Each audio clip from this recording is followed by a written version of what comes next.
प्यारे fan follower गोदा जमील मैं को आदन कौन थी सकदे सावे तेरे चंद चुमदे पिछावे तेरे मोजेज मेरे प्यारे फैन फॉलोअर मैं तुम्हारा कितना शुक्रिया अदा करा तुसा मैं को हर मोड़ मकाम दे सपोर्ट की दिए अल्लाह पाक ने मदद की दिए अल्लाह पाक दा हर वक्त मैं शुक्र गुजार हाँ दोस्तों मैं जेड़ा कुछ हाँ थोड़ी मेरू ने मिन्नत मेरी वीडियो को हमेशा शेयर कीते लाइक कीते ने कमेंट कीते ने मेरे प्रोग्राम पाकिस्तान दे बाहर डिठे वंदन बहुत सारे दोस्त इंतजार जन के गोदा जमील केरले प्रोग्राम करे सी अपलोड करे सी असा गोदा जमील दे प्रोग्राम देखसू मैं खुश आमदीद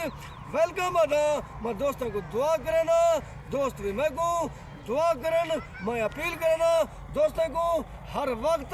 मैं तेरे शुक्र गुजार रहा दोस्तों मैं प्रोग्राम करना कोशिश करना अच्छे अच्छे प्रोग्राम करना मेरा मकसद ही ने हर प्रोग्राम करा हर किस्म की दोस्तों मैं तक अपडेट पहुँचावा।